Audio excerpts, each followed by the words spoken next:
Good afternoon, everyone. From wherever in the world you're joining us. My name is Theo Chiampong, and I am a member of the SPE.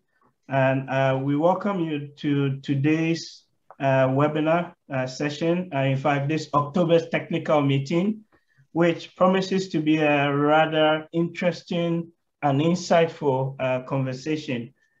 We're going to be looking at the issue of unitization as it applies to oil and gas blocks and contracts.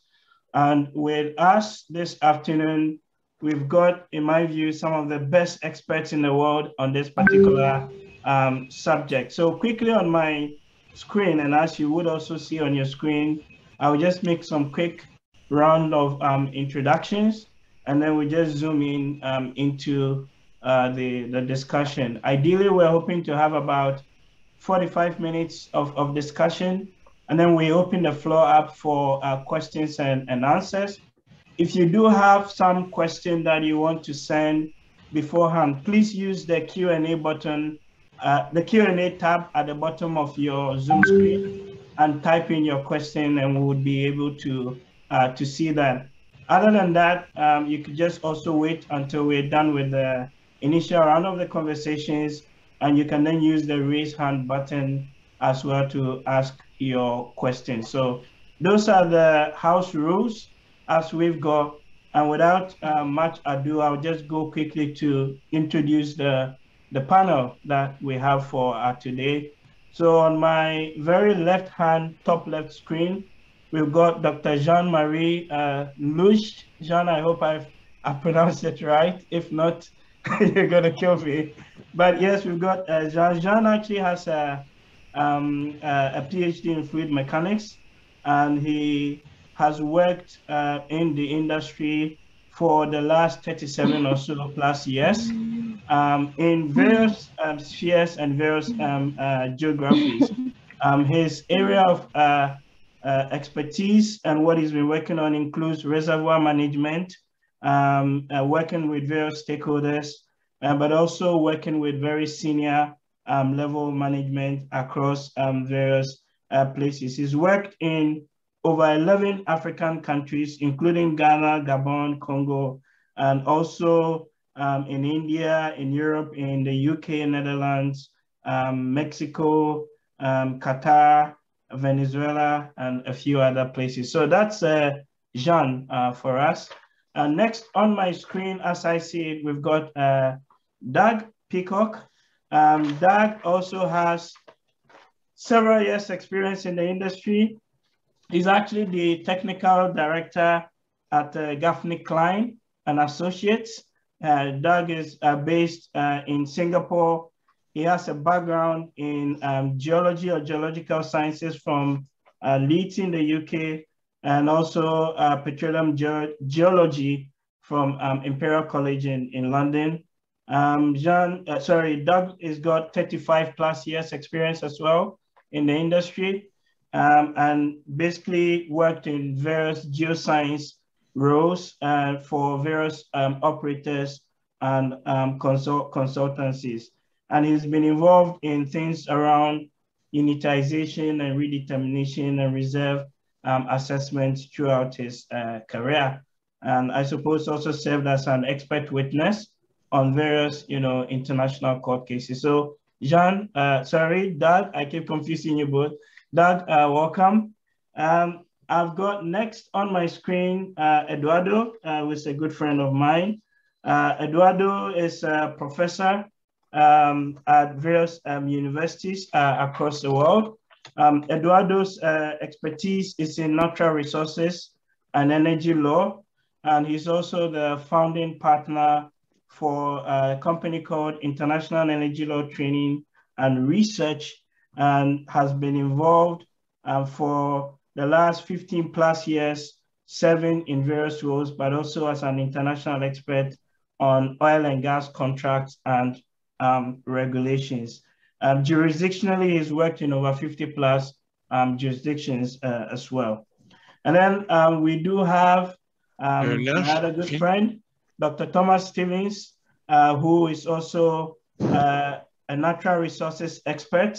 Dr. Stevens works and teaches at the University of Ghana School of Law, and he's also worked on a number of issues when it comes to oil and gas contracts and advising various clients in multiple jurisdictions. So you can see that we do actually have quite a diverse but extensive panel today, and we would really love to go into or tap into their brains and get some ideas from them in terms of unitization, the policy frameworks that governs that when it comes to contracts, and then the international dimension. So that's really by way of introduction. I just want to perhaps kick it off with Doug, if you don't mind. In very kind of simple terms, Doug, one may ask, what is unitization? How does that apply when it comes to the oil and gas industry? Thank you, Theo. I'll just say it's a pleasure to be here, and I hope we're going to have an interesting session today. So, at a high level, in simple terms, what is unitization? It's basically the process by which, if you have a field that's crossing one or more license boundaries, either domestically or internationally, you effectively create a process as if the boundary isn't there, and you develop the field as a single unit. So effectively what happens is that the owners on each side, they give up their interest in the individual licenses, and in return, they get a share of the overall combined unit. And the reason why that has developed is largely historical, and it's to prevent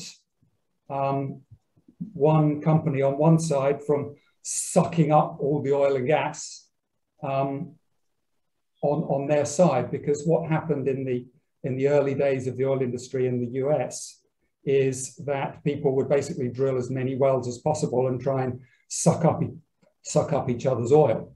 So what unitization should result in is a more efficient development of the field. So the field should be developed in an optimum way from a subsurface perspective. And it should also be developed in the most cost-effective way, because you only have one set of facilities, and effectively you're developing one field instead of two.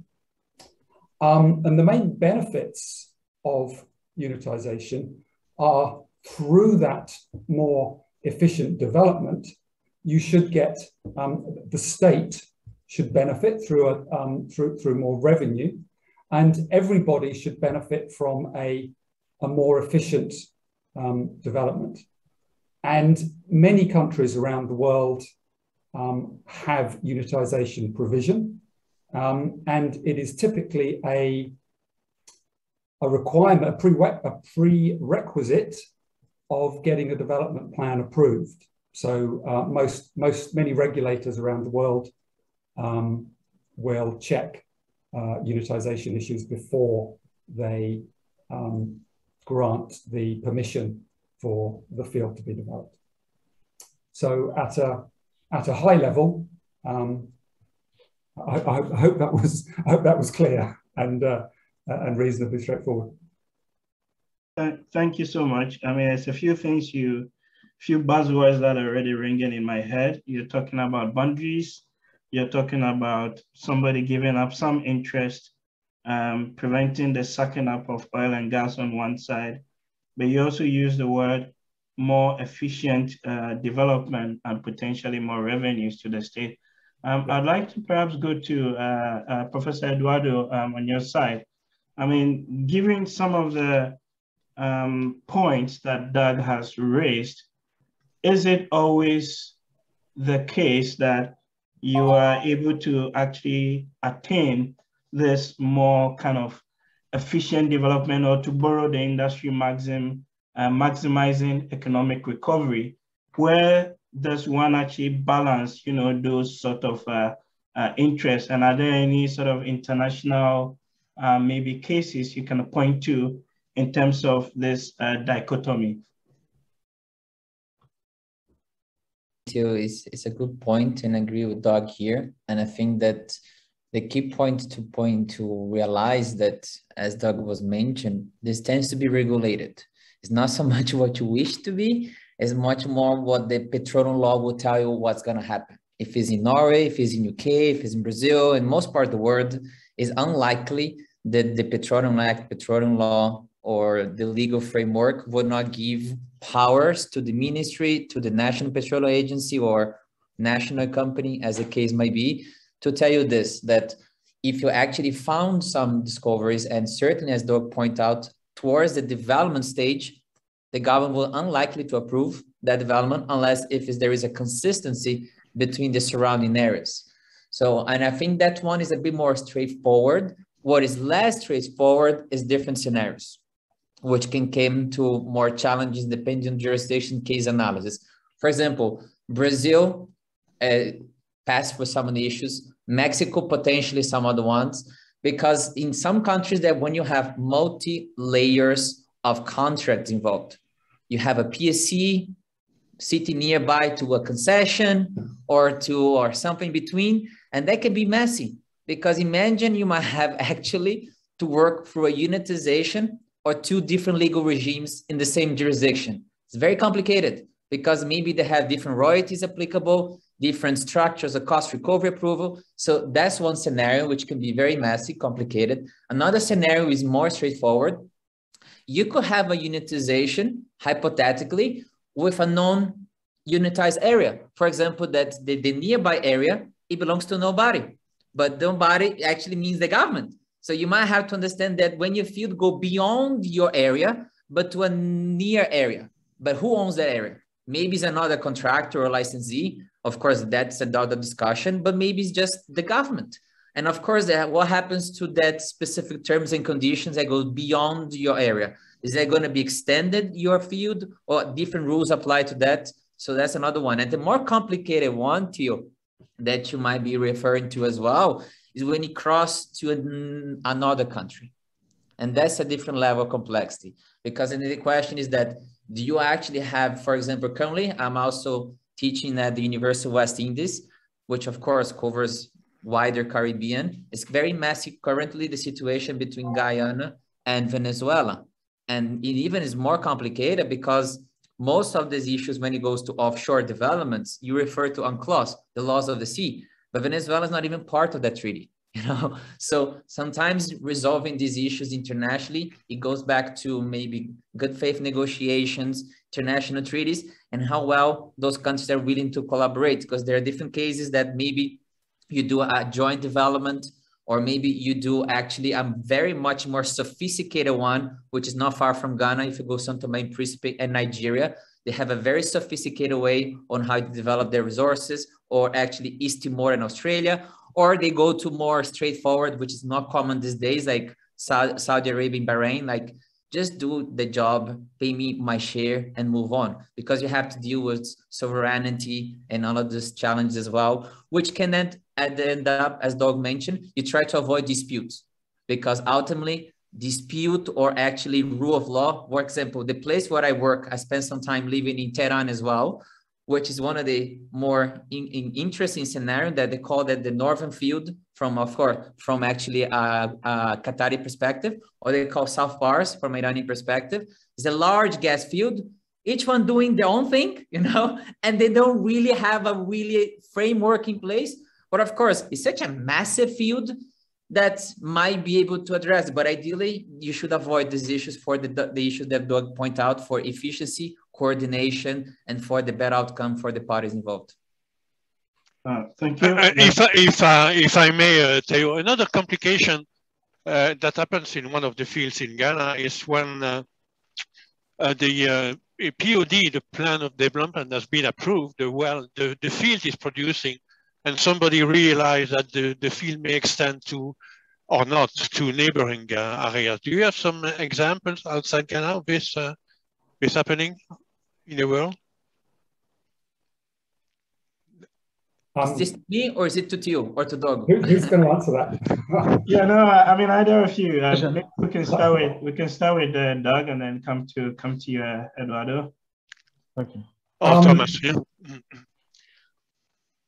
Okay. Yes. Sorry, that was me first, right? So, yeah, Jean-Marie, I guess, yes, it does happen. I am aware of situations where it has happened. What I can say is it adds, as Eduardo was saying, it adds another layer of complexity. And I can tell you from experience, retroactive unitizations are much more difficult than putting a unitization agreement in place prior to development. So it does happen. Depending on the situation, the solutions may be different. I was involved in one recently that was actually an international one, and both sides had for many years been sucking up each other's gas, and eventually the two governments settled it at a high government level, at a ministerial level. They don't know exactly, I wasn't in that particular meeting, but they basically came to a government-to-government agreement because the relationship between the two countries was more important to them than fighting over the specific share of this particular oil and gas field. So yeah, it does happen. It can be complicated, and there are multiple potential solutions, I guess. Okay, great, fantastic. Would you want to add something to that, Eduardo, before I come to John and Dr. Stevens? One thing which it could be interesting as well from a strategic perspective, that depending on the size of your block, might increase or decrease the chance of these things happening as well. Because sometimes you see that at the beginning that, for example, like ExxonMobil has like a huge block actually in Guyana. You see they are announcing discoveries 1, 2, 3, 4, 5, 6, 7, 8 is in the same block, you know, because it's such a massive field. But sometimes your block is not that big, you know, and for different reasons and for different rationales, which makes sense not to offer a huge block to one company generally, then there is more chance this will happen because you find something which there is somebody not far from you and not far from you, especially if you go to the North Sea. No, it's unlikely that you're going to have, and in Brazil, you have so many smaller blocks that ultimately this might end up happening. Yes, so to just add to what Eduardo just said, you know, so the smaller the blocks, the higher the chances of having these situations occur in terms of unitization, right? So just a quick thing before we move on. Thank you. All right. So block sizes do matter, but so let me maybe actually that's a very good point to piggyback to Jean-Marie. I mean, just from your kind of experience, if we go a bit more into like the geology or the geological aspect, you know, what are some of maybe the field conditions that then would actually warrant this unitization from a geological point of view? I think I'm talking about the docks control, but the continuity of the field. If it has been proven, that's what that's a dispute in some of the unitization I've been involved. If it has been proved that the two parts of the fields are not in communication, the unitization itself loses its interest. So some people may argue on the fact that there's no need for unitization, while other parties say, okay, it is connected. So there's a risk of you stealing my oil, so I want for unitization. So depending on the degree of the communication between the two parts of the fields or the two fields, that could be an issue as well. So maybe kind of following up to that would be, you know, the keyword you use there is proving, and whether or not they are not in communication. So I suppose for a non-technical person, how do you prove that? And it's more a question of dynamic of reservoir engineering than of geology, because geology shows the static, the properties of the rock, but it doesn't say if the well or the oil or gas can flow from one part to the other. So you have access to some techniques like interference testing, this sort of thing, to prove the degree of communication between the two parts of the field, yeah. or the two fields. Yeah. Could I just, again, sorry, I'm going to offer my experience and my view here again, because I have been involved in fact, I am involved in exactly this situation right now, in fact. So I'll give you a couple of examples from my personal experience without giving you too many details. But one way that you can prove communication is you basically you outsource that decision to an external independent expert, such as companies like mine, a consulting company, and you allow them to opine as to whether there is communication or not. That's one way that you can do it. Another way is that again that I've been involved in is as part of the technical procedures, which is the technical basis by which you actually calculate the volumes and the splits on each side. You agree between the parties some definitions, as Jean-Marie was just saying. It's a reservoir engineering issue about interference testing, and if you produce from this well, do you see a pressure drop in the other well? It's that kind of thing. So one of the things that I thought my company has been involved in is writing those definitions. So so you write the definitions, and then you see whether your circumstances pass or fail those definitions. So that's another way that it can be done. Thanks. Yeah, no, that's great, and I think it warrants me then to actually maybe come back to Dr. Stevens. In terms of, for example, the Ghana case, the Ghana jurisdictional issues, how generally is the position of the law on unitization? And given what Doug and Jean-Marie have said, how would, for example, one sort of maybe go about proving, this extent of communication or otherwise? Okay, so according to the Act, a governing law that basically governs this matter, Section 34 of our Petroleum Exploration and Production Act, Act 919 basically says that where there's accumulation of petroleum, which extends beyond the boundaries of one area into another area, right? The Minister for Energy, right? The Minister for Energy can direct that the two fields be unitized. And then we produce from that unitized field as one. So the litmus test, right, is an accumulation of petroleum which extends across the boundary of two reservoirs, two fields. Now, the language under Section 34 of Act 919 has been fine-tuned a bit, because under the previous Act, under PNDC Law 84, right, this was how it read. It basically said where a petroleum field extends beyond the boundaries of an area, right? So under PNDC Law 84, it just said where a petroleum field extends beyond the boundaries of an area. Now, under Act 919, they fine-tuned it a bit to say where an accumulation of petroleum extends beyond the boundaries of one contract area. The implications are basically the same, right? The implications are basically the same. The import is basically the same, right? But Act 919 has polished it a bit and used the language an accumulation of petroleum.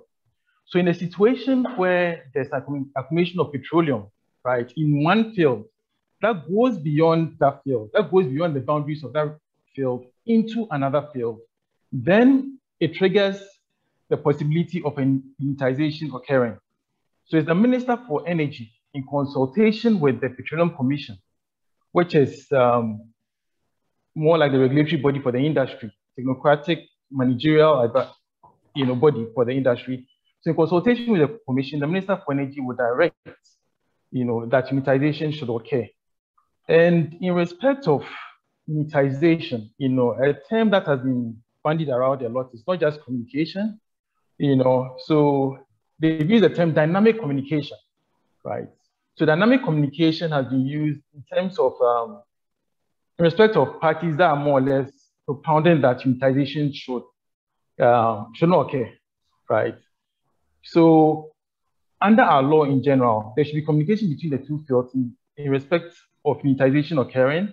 But if you look at the issue between Springfield and ENI, in that particular issue, in respect of the correspondence between the parties, you realize that they keep using the term dynamic communication. So ENI and Vitol, in terms of correspondence between the parties, right, they use the term dynamic communication, which implies that they're not talking about just communication per se, but maybe just to kind of cut you a little bit there. Yes. We wouldn't want to go too much into some of the technicalities there, okay, but sure. maybe stick on the general point on the point about dynamic communication. So the general point about dynamic communication. So the key, so under the law, the key thing is that accumulation of petroleum that goes across the two boundaries. But in respect of dynamic communication, the argument being made that it should be clear, right, that the communication between the two fields is not just that the two fields are more or less one reservoir, right? It is not that the two fields are basically one and the same reservoir, right? They are basically together. Yeah. Okay. So if I may interfere, I have a problem with the word dynamic communication, because normally we decide about unitization before as Doc said, before POD. So nothing is dynamic, everything is static. Or can you decide if it is dynamic without any movement or any production? Okay, so let me explain this. So assuming that one party is claiming that the fields overlap, another party is claiming that the fields do not overlap, right? You have a situation where the party that is claiming that the fields do not overlap is basically relying upon technical data, right? So first and foremost, the parties are relying on data in order to make that determination as to whether there's communication between the two reservoirs, right? But beyond that, right, the argument is being made that even if there's any sort of communication between the two reservoirs based upon the data, right, it should be clear that, the communication between the two fields, it is, I don't want to use the word dynamic again, but it should be clear that the communication between the two fields, right, more or less establishes that it is really and truly, right, one reservoir. I don't know if that's, if that answers you, Jean. So I suppose the question maybe to frame Jean-Marie's question, and this comes back to the floor, but Dr. Stevens, to start with you. At what point do you, or does the data, the geological or the base data, influence the position of the law, or vis-a-vis the law driving the geological decisions? You could start that, and then maybe I'll come around to the floor. Okay, so at the point where the data shows, right, that the accumulation of petroleum extends across the two fields, right, at that material point, right, that's where it's triggered. So I suppose the question is, so thank you. Coming back to Doug and Eduardo, the key test there is, how does one actually prove, or borrowing his words, the data shows that there is something, that connects both fields? Are there some steps that one has to go through to establish that? And if so, does this vary by jurisdiction, or is there like a general airfield practice as to what you go through to approve or to establish that? Eduardo, yeah, maybe I'll start with you and come to Doug and Jean. Before I go there, I just want to catch up with Jean-Marie was mentioned as well. And I think, of course, when you mention about dynamics, I think it means different thing, right? I don't know exactly what that could refer, but of course, certainly, which I think. Yeah, to specify my question, you are in license A, you will drill well A, and in license B, you drill well 2, and they are kilometers apart. And then, can you decide if they are the same field or the same unit, the same accumulation, and you go for unitization before POD or not? That's my question. Sorry, go ahead.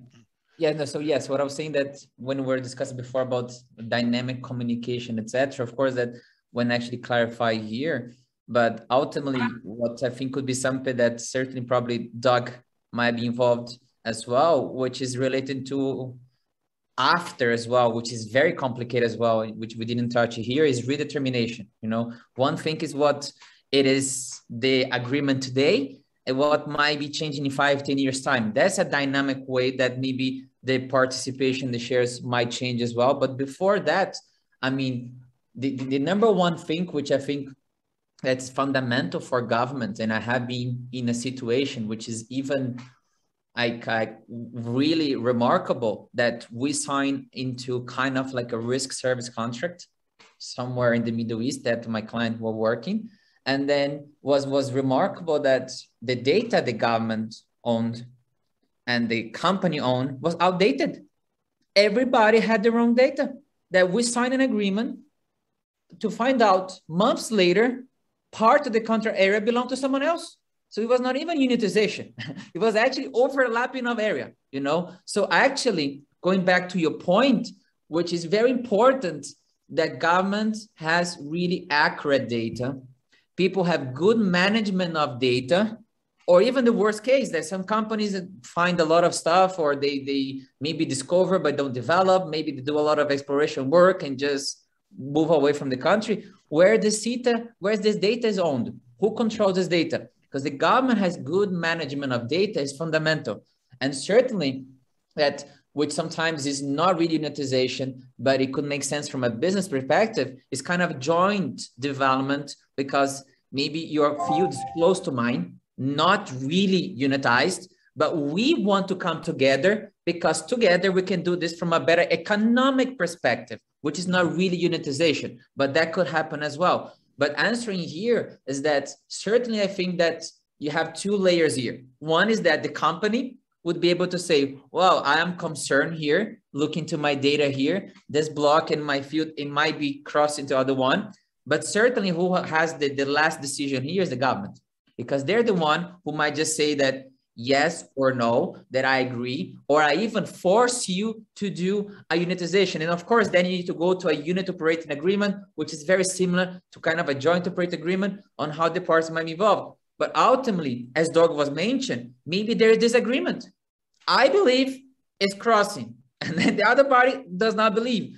And then quite often, those kind of complexities tend to be resolved by expert determination, you know, because you really need, I mean, like, what could you or actually Thomas tell about that? You know, I don't know. I'm not to be able to have the science to tell who is right or wrong from that specific. Neither do you from economic perspective, and not Thomas. You know, we need people with technical capabilities to really go and determine from a variety of different perspectives on if the field is communicated or not, to determine. But quite often it ends at the government level. But and of course the government level should be decided, but if there's a dispute, even that part, they need to see the petroleum law and the system, how to solve that dispute. Is that an issue for arbitration, or does it go to the local courts, or the mechanism involved to solve that dispute, which is important for the key stakeholders? Yeah, thank you very much. Yes. So perhaps if I may add something. Yeah, maybe we'll go to Doug, and then you add your bit. Okay, sure. Okay, thanks. Yeah, thanks, Theo. Thanks, Eduardo. Yeah, I mean, I agree with everything Eduardo said. Everything takes place within that legal and regulatory environment. But I guess what I would maybe just like to add is perhaps something on the more technical side. I mean, as a geologist or a reservoir engineer, what kind of things would you be looking for? I talked about an example earlier whereby it was post-production. So the situation I think that we were talking about here was, if you don't have any production data and you're pre-development, how would you go about attempting to establish communication or not? And there's a number of technical things that one could do. You can look at the geological factors. You know, have you penetrated the same reservoir? Is the geological environment that you're in conducive to having a continuous reservoir between the sorry to interrupt again, Doc. But in this case, the case I was saying, you don't have the data of the other party as well. You have only your own data. So okay. The other question, can you compare with something that you don't have? Yeah. Comes back to exactly what Eduardo was just saying, right?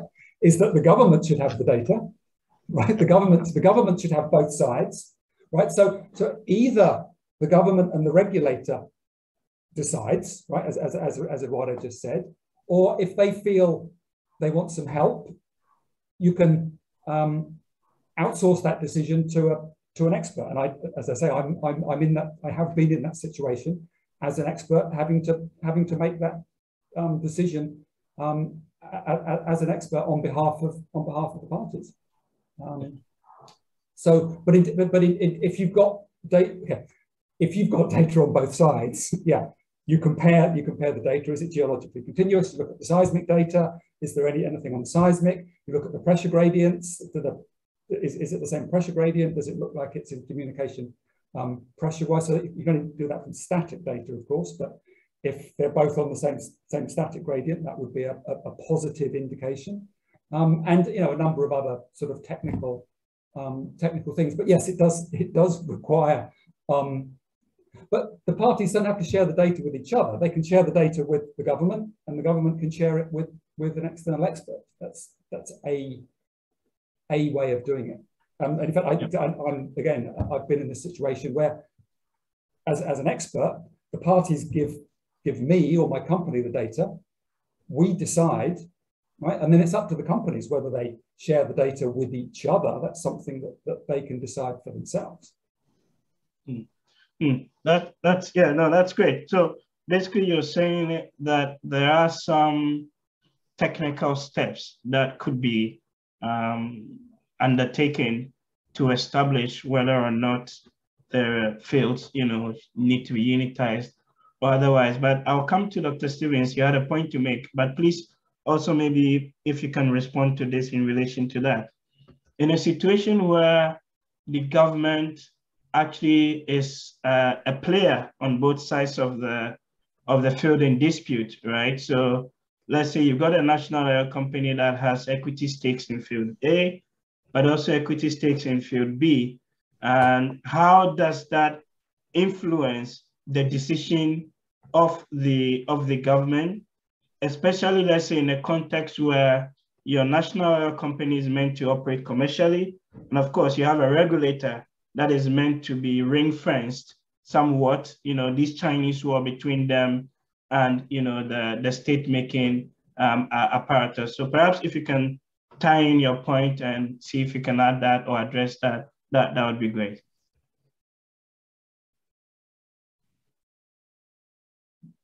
Dr. Stevens, can you hear us?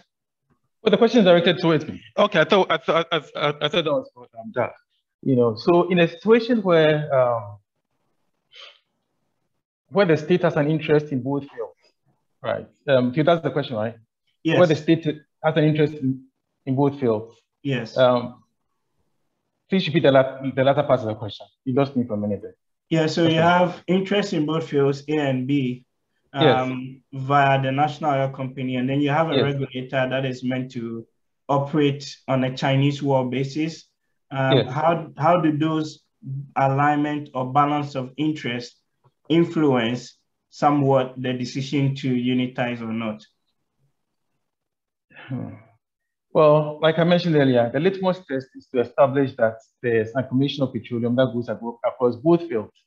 For the NOC, for the National Oil Company, right, and for the states, its interest would be to maximize the returns that would come to it. So any kind of arrangement that would bring in the most money, right, that would be an arrangement that would be amenable to, but I must first and foremost establish that the circumstances for which unitization, has arisen, right, have been triggered. But that will be the state's overriding interest, right? So whatever arrangement, right, will bring in the most revenue, So if it's unitization that is going to bring it that, right, we'll be very much for unitization. But the key thing is I must establish that the circumstances have been triggered for that unitization to occur in the first place.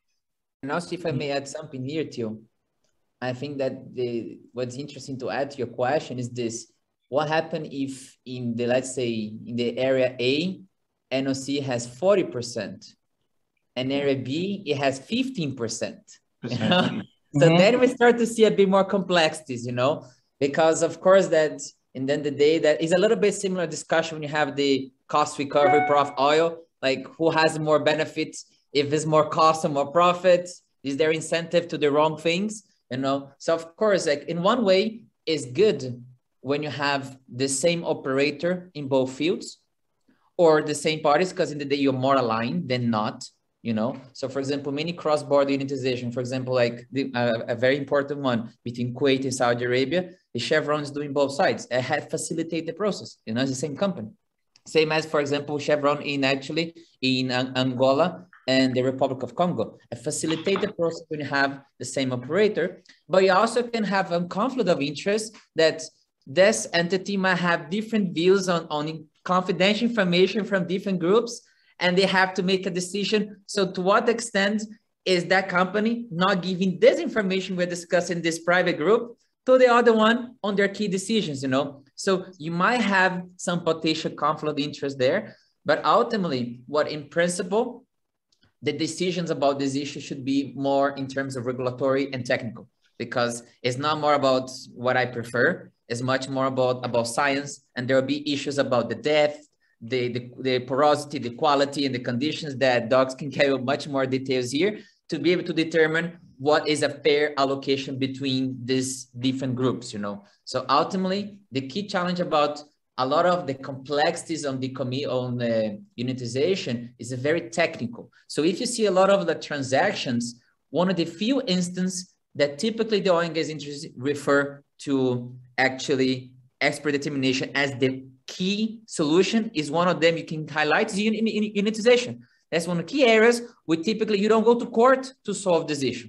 You go to an expert because the court will say what, and the judge will tell what. Because if it's an issue about contract wording and etc., but ultimately who owns what is more 50-50, 60-40, 34-45. It's about technical issues, parameters. Of course, the contract might give a guidance that dogs has to follow the guidance on whatever principles and some issues, but the ultimate, you need to go that. There are some accounting as well, which might go to expert, but there are some key elements that really the solution is not on arbitration and is not actually court, is an expert, because you need to rely on those guys to tell you exactly what is fair and based on these parameters. Okay, very interesting. Maybe coming back to Jean and then Doug, in relation to this sort of expert determination, the first question is, must we always go that route, or can that be preempted? As for example, we've seen in some cases, like in Ghana with the whole Jubilee unitization, which was two separate blocks, but parties were able to come together to say, well, let's do it because that's what helps maximize economic recovery of that accumulation. And then the second, I suppose, question really is, should we get to that expert determination or arbitration stage? What are some of the key things that that panel would actually be looking at answering in relation to the question on the table? And are there maybe examples that you may have from other jurisdictions, just to give it a bit of context? I'll start with you, Doug, and come to Jean. Yeah, sure. I have a whole training course on 2 days of discussing this. Actually, I'm doing one next month. So if you look for SPE training courses, I'm actually giving an SPE training course next month. So if you're interested in these kind of things, fantastic. Please come along to that. A plug for the SPE. So yes, so the first question, Theo, was can you avoid? The short answer is yes. You can avoid it if both sides want to. And I can give you some examples. I mean, the North Sea is a classic example. The North Sea is the place where unitisation practice basically grew up. So when we talk about unitisation around the world now, we're really talking about the sort of the processes that were developed in the North Sea in the 1970s and 80s between UK, Norway, UK, Holland, and so forth. And we still use a lot of the basic, the Frigg Agreement, Statfield Agreement. These are very often form the basis of unitisation agreements that we put in place now. But what's happened in the North Sea, of course, over the years is that the discoveries have got smaller and smaller and smaller. So one of the trends I've certainly seen in the North Sea is not to do unitisation. And there was a field a little while ago that straddled the UK-Norway border. It's quite a small field. And the parties said, look, it's just too small. It's not worth us fighting over a unitisation. Let's just agree a split. And they agreed a split amongst themselves. They said, look, this is about right. Let's just get on and develop the field. Because it's too much time, effort, bad will, whatever to fight. So that's certainly a trend as fields get smaller, like somewhat in the North Sea. Sorry to interrupt again. I have another example in the North Sea where there was a little overlap in the other side, Norway or UK, and everybody decided to close their eyes so that the field would stop at the boundary. Yeah. If you look at the map, just the field stopped just at the boundary because nobody started to argue because you had to go to an international agreement for just 5 or 10% of the field. So, sorry to have interrupted. No, great story, Jean-Marie. I like it. So sorry, and the second, sorry, I'll just quickly address the second part of the question, which is the second one was just about you know, if you saw on the panel, you know, what are the maybe 3, 4, 5 key steps, right, or criteria or principles you'll be using, or one would use to make that sort of determination? Yeah. So one of the most important things that you need to decide is when you start with the unitisation is what we call the basis. On what basis? And by that we mean, are you going to do it on in-place? We were just talking about static versus dynamic just now. Do you do it on an in-place basis? So do you just do a split on oil in place, gas in place? Or do you do a dynamic split? Yeah, recoverable volumes. That's an important consideration. Doing it dynamically adds a layer of complexity. I'll tell you from experience. And I would say historically, most unitizations have been on static, gas in place or oil in place basis. And then there's a series of technical procedures. As Eduardo was just saying, there's typically there are procedures that have to be followed, and those procedures are written and agreed by the parties in advance. So you will use this data set, you will interpret porosity using this porosity equation. Stuff like that, and then using this particular software, and using this particular software and this version and so on. So it's very detailed. I've actually, again, I'm going to give you my experience now. I've actually worked on everything from unitizations where the procedures have been specified in detail, and I've even worked on one where there were no procedures, and they just said use best international oil field practice.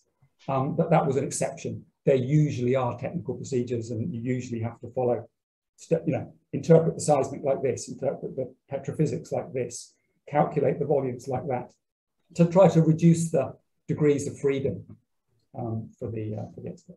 Okay, fantastic. Yes, Jean, I'll come to you. I think Eduardo he's got another meeting. So perhaps, Eduardo, if you want to make your final point in a minute or two, and then I'll come back to Jean and we open up the floor. We've got a couple of questions in already. Yeah, because which I'll start go to fielding. a meeting and to a class as well.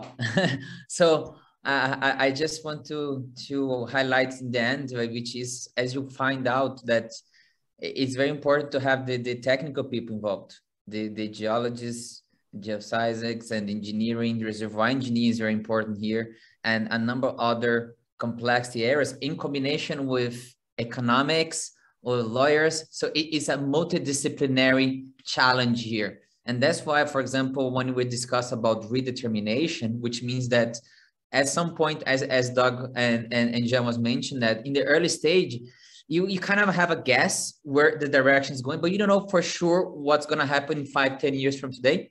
Maybe it's going to change the dynamics, but you have to remember, when you trigger the redetermination, it's costly, it's complex, and has a lot of implications from all different perspectives, including accounting, to go back to what was supposed to be. So usually in these agreements, there is maybe a limitation. You cannot change anytime you want. Oh, let's review. Maybe it's a one shot, maybe every 5-10 years, because it really stresses relationship, politics, and costs, and even eventually disputes.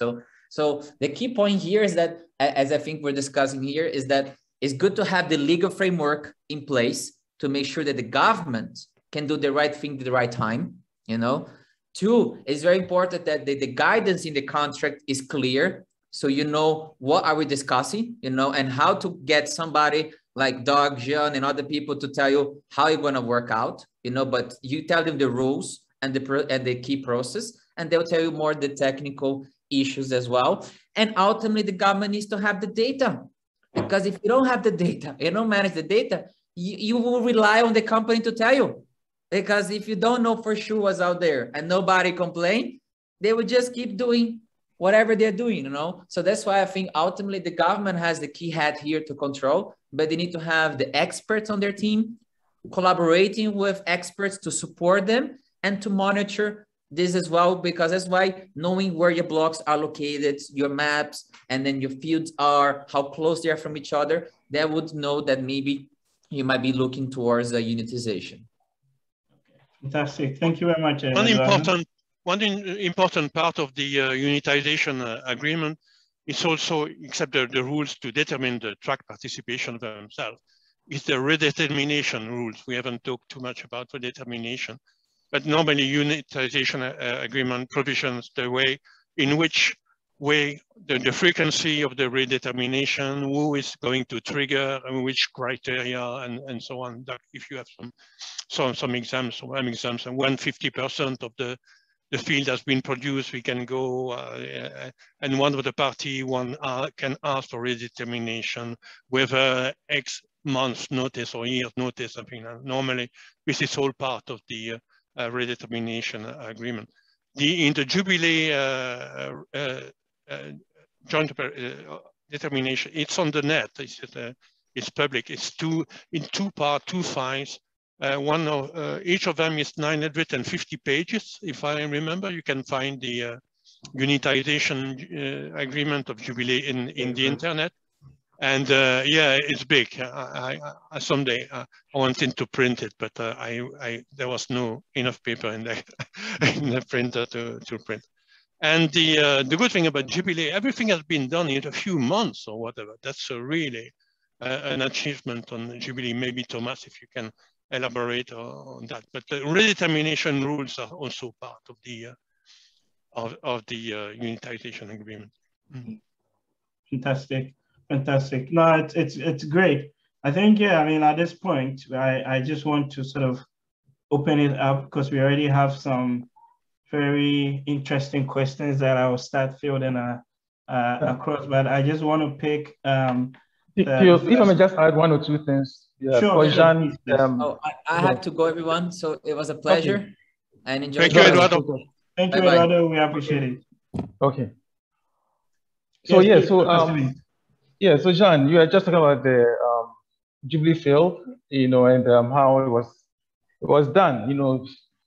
So as I'm sure you saw, the formula was very simple. It was like on a 50-50 basis. You know, the development could proceed promptly, you know, and the issue there was the redetermination. You know, the redetermination was a bit complicated, you know. So for the benefit of those listening to us, Redetermination is basically when the fields are put together, right? Trying to determine what the percentage interest of the various parties are now going to be. So you had field A, and then you had field B, right? So field A had, let's say, three companies in there. Field B also had 3 companies in there. Each of them held separate interest in each of the different fields. Now, when you put the 2 fields together, right, it becomes a unitized field. So they have to determine how much interest each of the parties now have in the unitized field. So they do the redetermination in order to determine how much interest each of the parties have in the unitized field. So in respect of the Jubilee field, the redetermination was a bit complicated. The bookkeeping was also, there had to be also bookkeeping to separate the unit area from the rest of each block. And that was also a bit complex.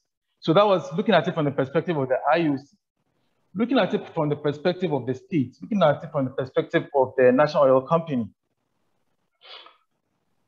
Of course, they had an interest or at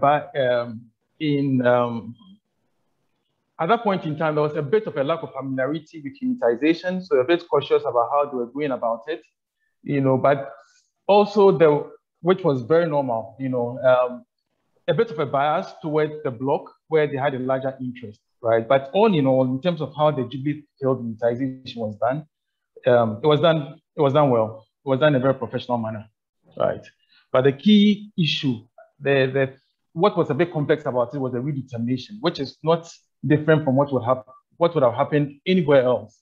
Redetermination is really complex, right? It's like you mentioned, and usually it's done only about once or twice, right? Beyond the second time is the part. The first time you get a very good sense of what the percentage interest should be. A second time, it becomes more accurate. If you decide to go beyond the second time, then the party that asks for it is usually the party that's going to bear the cost, right? Of basically ascertaining, it's basically going to bear the cost of the redetermination, beyond the second time. Thank you. Okay, great. Yeah, I think it's a great point to open it up for some of the questions that we have. I see about 8 or so questions already. We have about 25 minutes to exhaust these questions. The first one that came in anonymously, and I think that's been answered, was basically how does a regulator verify or confirm unitization? Is it by well pressure test only, or are there other means? I think in the discussions we've had, we've sort of gone about, explaining how that process is or how it's done. Now, we've got a second question from David Olewezi, who says, from the conversation, I heard the size of the block doesn't matter. Wouldn't one party feel the other is capturing more oil? Wouldn't one party feel the other is basically stealing the oil if we assume or say that the size of the block doesn't matter? Perhaps Jean, if you want to take this, and David and Thomas, you're free to jump in as well. The question is, from the conversation I heard, the size of the oil block doesn't matter. Wouldn't one party feel the other in capturing more oil? I don't understand the question. Yeah, of course, when they say the size doesn't matter, yeah, of course the size matters. Everybody got his share part of the field, and when we come back to when we have then discussed about redetermination, normally theoretically at the end of the day, at the end of the redetermination process, everybody will get his share part of the field at the end of the day. So it's, I wouldn't say, it doesn't really matter the initial track participation, because it has implication for the initial cost and the cost of development. But at the end of the day, if you had 10% of the field at the end of the day, you will get 10% of the revenue and will pay 10% of the cost, of course. All right, great. Yeah, any additions, Doug, Thomas? Okay. So basically 2 fields you put together, right? 2 fields you put together. So each party had different interests. Now you do a redetermination to make sure that the unitized field, you don't have a situation where a party comes out the loser, right? The party had a certain interest in the, let's say I had a big interest in field A, you unitize the field, and unitizing the field, right? Out of the collective pool, I end up with a smaller interest, right? So at the end of the day, that's what the whole redetermination is about, to basically ensure that the unitized field, at the end of the day, no party, in terms of how much interest each of the parties have, right? It's fair. Mm. Okay, great. I have a second question, and it's coming from two people, but they speak to the same issue. So this is from Robert Diaba, who asked, what is the formula for sharing recovered crude in a unitized field? And what are the factors that affect such a formula? Similar question was actually asked by Joseph Amwako, who also asked that what are the cost allocation and revenue sharing implications of unitization? Question is a bit broad, but if we can take a stab at it. Your meter. Yes, please, Doug. Yeah. Yeah, I think it's related to what I was saying just now in terms of what we call the basis.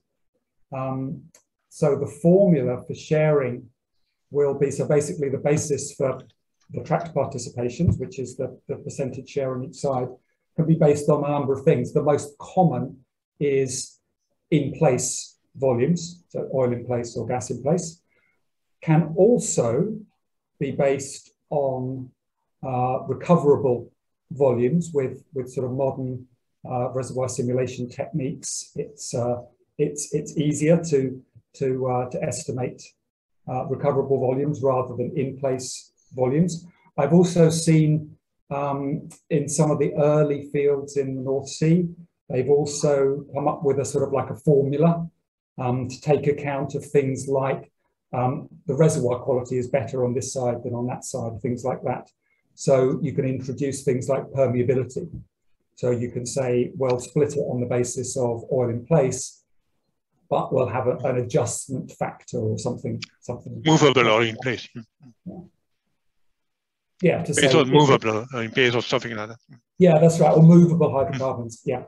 But certainly the most common historically is just keep it simple, because, and again, talking from experience, the more levels of complexity you add, the more difficult it becomes, the more contentious it becomes, the more time consuming, more expensive, So I think there's a good argument if you ask me for a recommendation, unless there's a good reason for going away from in place, and there may be, use in place, unless there's a very good reason. Yeah, but a good reason for one party maybe not a good reason for the other one. If your part is high permeability, you have a good reason to base on movable oil. You know? Yeah. Again, it's a thing to negotiate and agree. Yeah. Yeah. So I mean, or outsource to an expert. From your experience, what's the longest kind of time in terms of time that unitization or redetermination has gone on, and how does that perhaps also affect like the economics of the project development? Yeah, good question. I mean, one of the reasons why redetermination to an expert is used is because it's meant to be short. One of the advantages of, instead of going to court or arbitration that can take months, you give the data to an expert and you say, right, you've got, I don't know, 3 months, or 2 months, 3 months, typically it's of that kind of time frame. So look, here's the data, here's the technical procedures, come back in 3 months and give us the answer. So there's a lot of advantages to that. One is you don't put your dirty washing into the court or the arbitration, everything stays confidential. It's done quickly. It's relatively cheap. I mean, you might say an expert's expensive, but hiring a consulting company for a few months is a lot cheaper than being in court for years. So typically a few months. But what I've also seen is expert decisions can be challenged in court. Eduardo was mentioning this just now, right? How does the court decide what porosity you should use or something like that. I have seen that there is precedent for that. Courts challenging technical interpretation, so it can overspill. But most modern unitisation agreements would have a clause to say either you cannot challenge the expert, or something like you can only challenge the expert in very specific circumstances, fraud or manifest error. If the expert has basically made an obvious mistake, like adding up 1 and 1 equals 3, something like that. But for interpretational issues, you can just have a clause that say the expert cannot be challenged. Now, you may not like that if you're on the losing side, but you can agree to that up front. So a few months is typical, I guess, is the short answer. You are talking about initial determination, Of course, the whole unitization process takes as long as the field produces, right? Because due to the fact that because of redetermination, it stops when during at abandonment, because to get the final track participation. What I'm talking about is a specific redetermination to come up with a new set of track participation. Oh yeah. Okay. Yeah, and then maybe in terms of the legal, when you go for arbitration, typically what sort of time periods is one looking at? I don't have a huge amount of experience of arbitration. Sure. So I'm going to let someone else answer that. Okay. Thomas? Jean, Thomas? You're muted. We can hear you, Thomas. It depends on how complex. It depends on how complex the matter is. Okay, so there's no hard and fast rule, basically. There's no hard and fast rule. It depends on how complex the matter is. It depends on. Okay. And I assume it also depends on the goodwill of the participants. You're very right. Yes. Yes. Okay. I've got a couple more, and I realize our time is going. This other one asks, and it's an anonymous attendee, so the name wasn't provided, but the person says that cluster development is an emerging technique from or based on pure economics. Unitization is more to optimize energy drive. Is it not when operators cannot come to agreement or come to an agreement that a regulator must intervene? And this is part of the provisions when leases are awarded, right? So basically the question really is, if the two operators don't agree, then there must be somebody that backstops the process. And if that is the case, and we've answered this earlier on, how does the regulator or the government basically go about doing that and making sure that it is fair to the parties involved? Can I have a go at that first again? Sorry, guys, I'll just jump in and then you can. Sure. Yeah, so I mean, I guess the short answer, and if Eduardo was here, he'd be saying the same thing. It's again, the authority resides with the regulator. But I'll tell you from experience about cluster developments and when we think of unitization, we often think of this very simple case where we've just got two blocks and a boundary. But there are unitizations that are multi-field, multi-license, multi-party. I mean, there's one, for example, that I'm aware of in Papua New Guinea, the PNG LNG project is, I think, probably one of the largest and most complex unitizations that I've ever seen. There are something like 7 or 8 producing fields, something like 6 or 7 licenses. There's about 10 different companies involved in those different licenses, but the whole thing is covered by a single unitization agreement. So I guess just because it's a cluster development or because there's multiple fields doesn't preclude unitization occurring. It just happens just a bit more complex, more fields, more parties. But ultimately, again, it's the regulator to control. I have another example in the North Sea. When you unitize a field, the basic is that you have a unit operator, and that involves both parties, or the 3 or 4 or 10 parties, and then the operator decides about the wells to drill and so on. But it happens that one of the parties says, for instance, oh, I have an extension of the field in my yard that is part of the main field. And then the operator, in fact the operator of the other party, say, no, I don't want to drill a well. I don't see any extension on your part. So it would be a waste of time and money to drill a well in this area. And especially if we drill a well in your area, and if it is successful anyway, it will increase your part. So we want to restrict to the wells to the center of the field, because that will prevent to discover or to extend the field in your area. In this case, there's still a provision to drill at your own cost as an operator. Doc, maybe you have some other examples. So you say, I don't care, I will drill a well, I will pay for it, and then if it is successful, if I show an extension, and I will come back to you and then say, hey, it's part of the whole field, and let us include this discovery or this extension in the whole field. So normally you don't have any latitude for an operated field.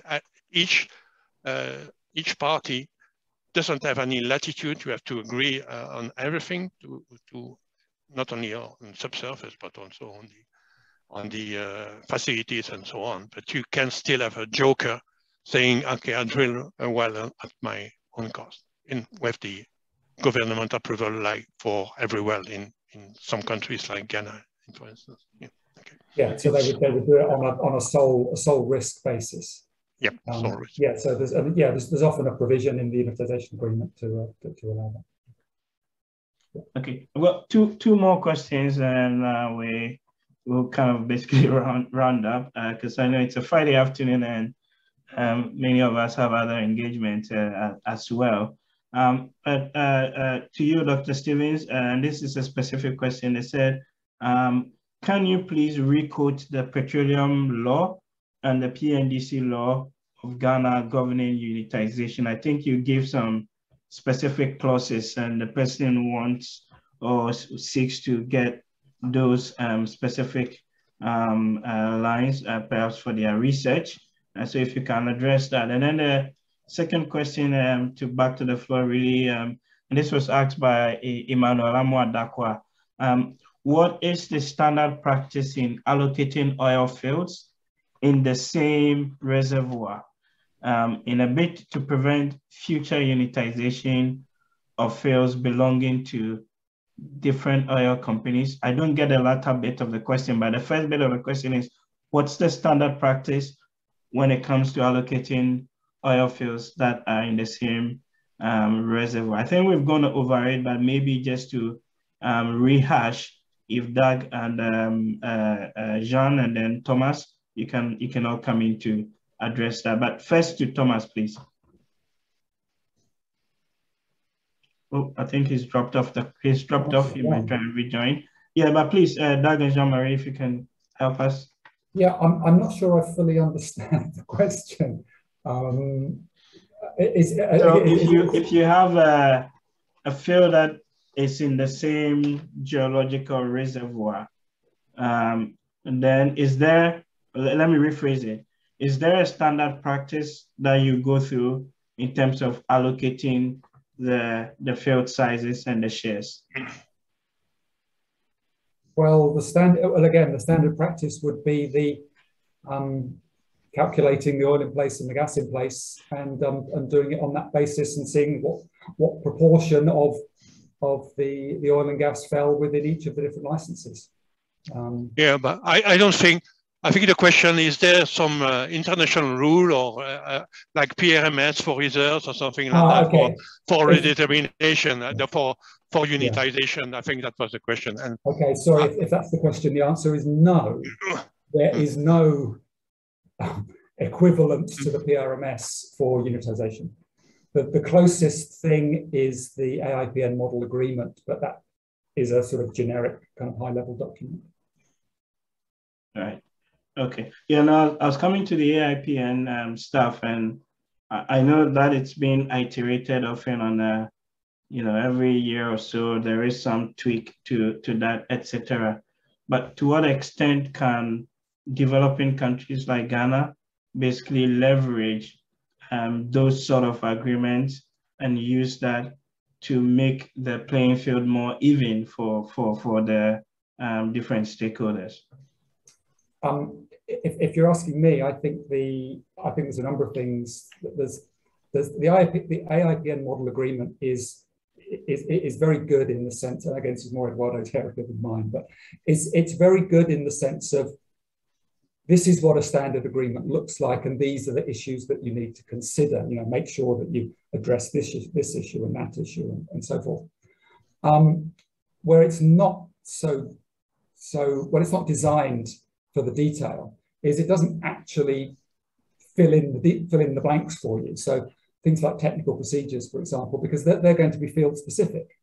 So how you calculate the porosity will depend on the nature of the field. So a model agreement can't have things like that in, but it will say, you must make provision for the calculation of porosity. It won't actually tell you how to do it. So I think it's a very good starting point. Let me put it like that, but it needs to be fleshed out. The other thing you can do is go back to some of these older agreements, and some of them are in the public domain, like Jean-Marie was just saying, the 900-page Jubilee document. Times two, yeah. Yeah, some of the North Sea documents. Yeah.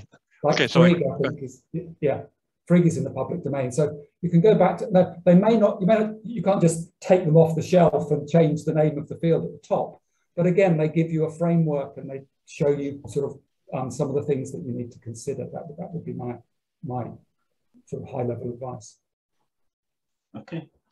Sean, do you have anything to add?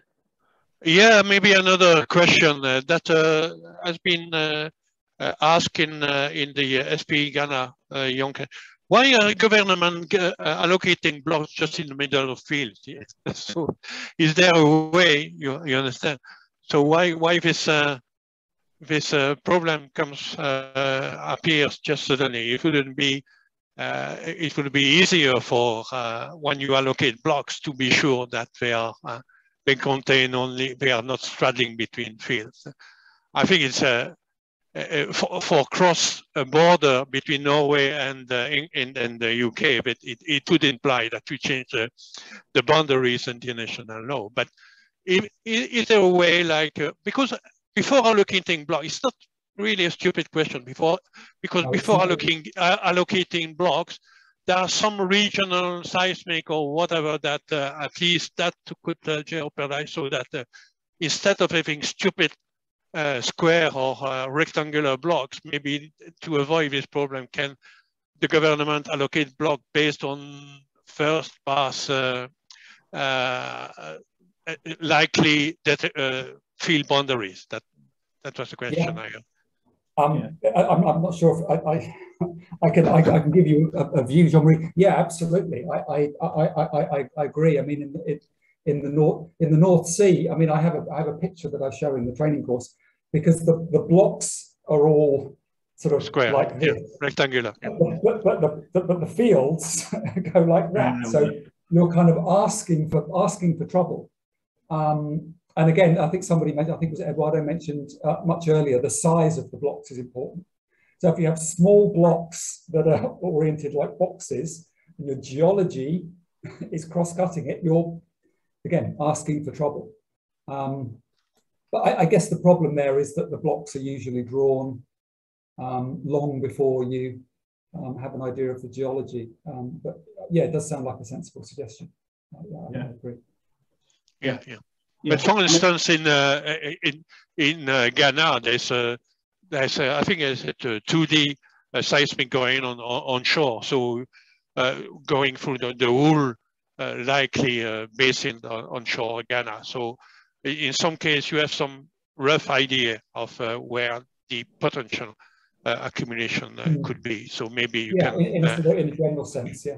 Yeah. So I think the important point you're both making from a policy point of view is the block allocation process has to follow some logic, and particularly be driven by the geology, you know, or the kind of what you know about the prospects or what the seismic tends to tell you, because that can then help prevent some of these disputes down the line, if I'm to get you right.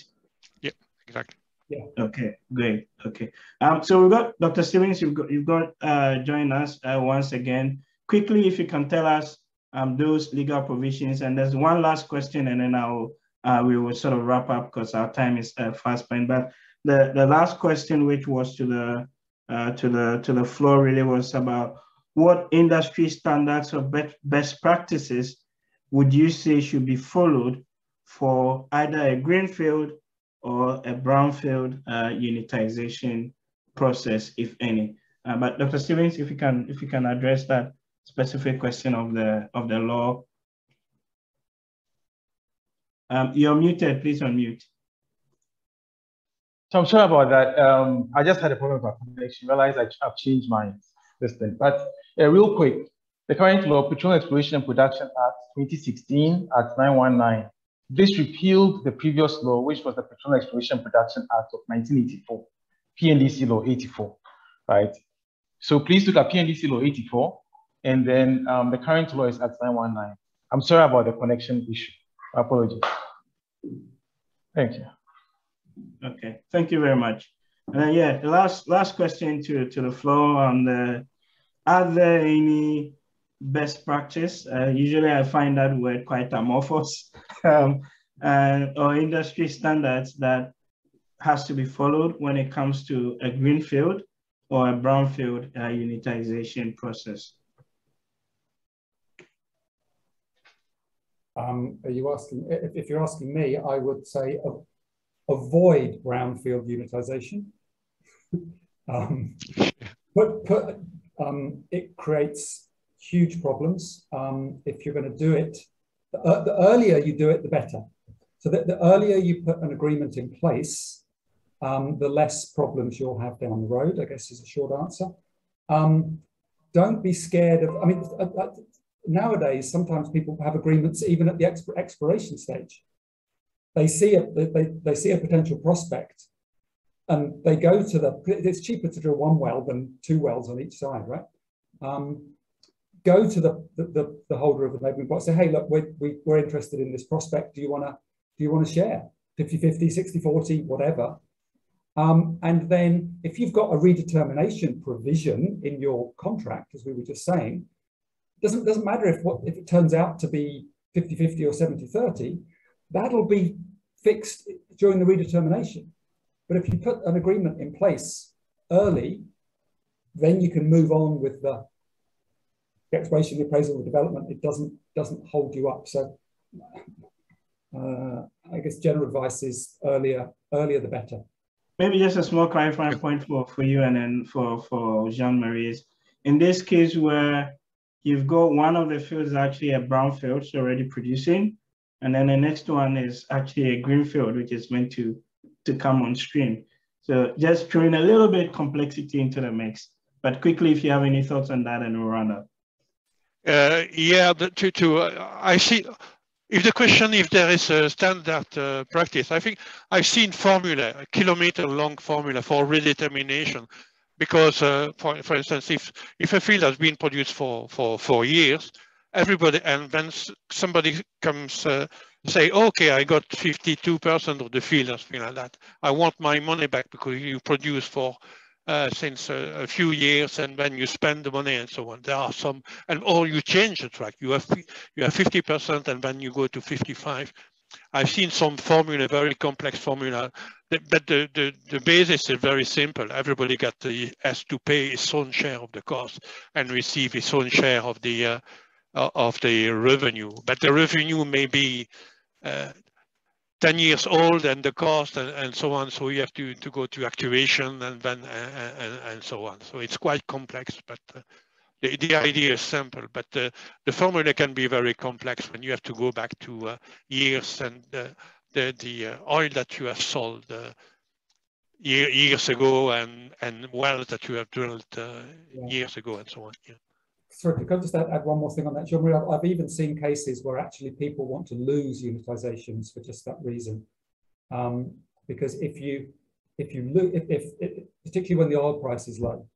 So if the oil price is low and you lose a redetermination, your share goes down, you get paid back, you have less of the oil in the future.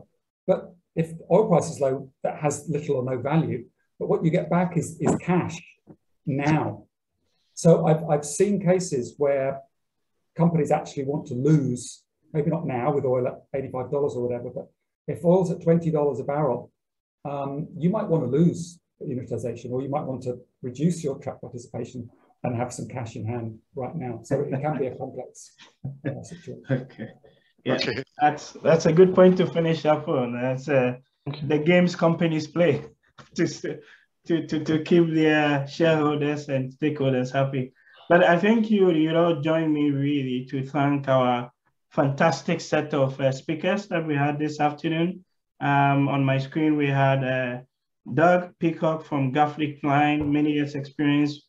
We've had Dr. Jean-Marie, also several years experience, and we had Dr. Stevens also joining us. Earlier on, we had Professor Eduardo joining us, but he's had to leave. But I think in all, we've learned a lot, personally from my side, on some of the technicalities and the nuances.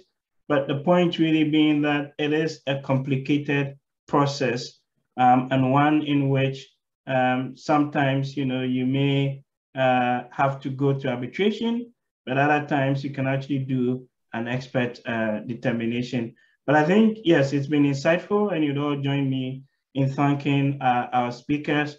I would want to hand over at this point, we've got 2 or 3 minutes on our scheduled program to Professor Wumi Ilidari, who is the professorial chair at the UCC Oil and Gas Institute, maybe to just share a few words with us. And then after, we'll have Sheena from SPE Ghana also share something, and we just wrap it up for the day. Prof, if you're there.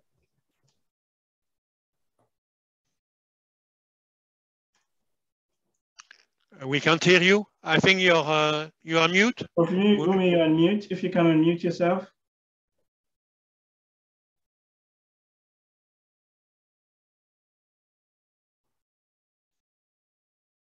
Okay.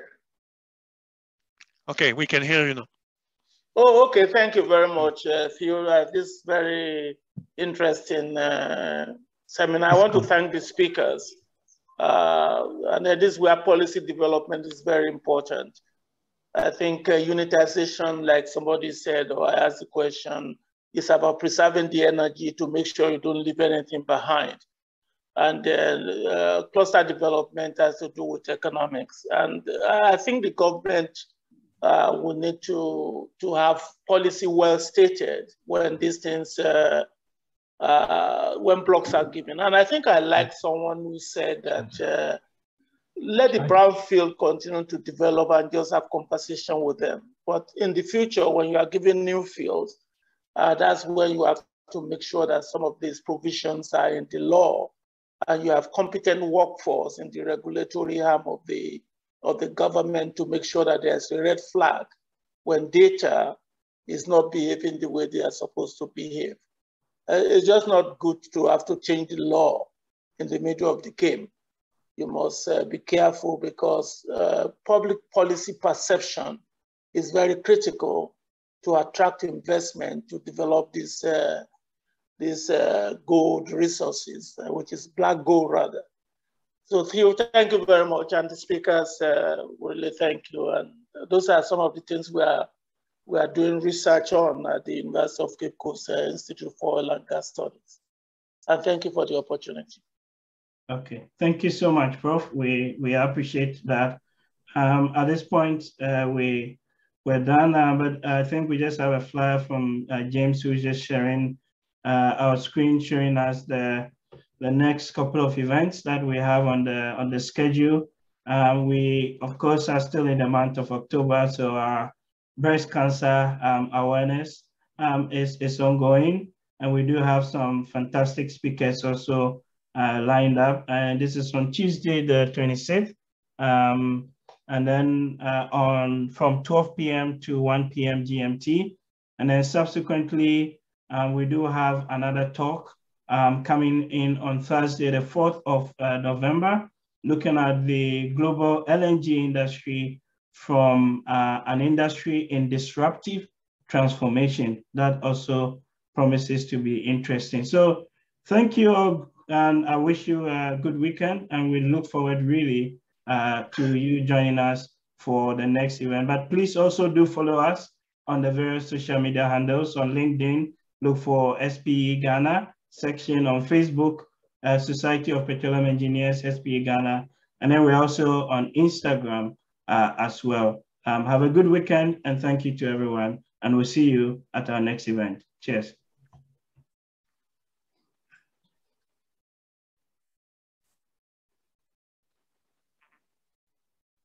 Okay, thank you. Goodbye. Great. Thanks, everyone. I will follow up separately, but I think it's been fantastic.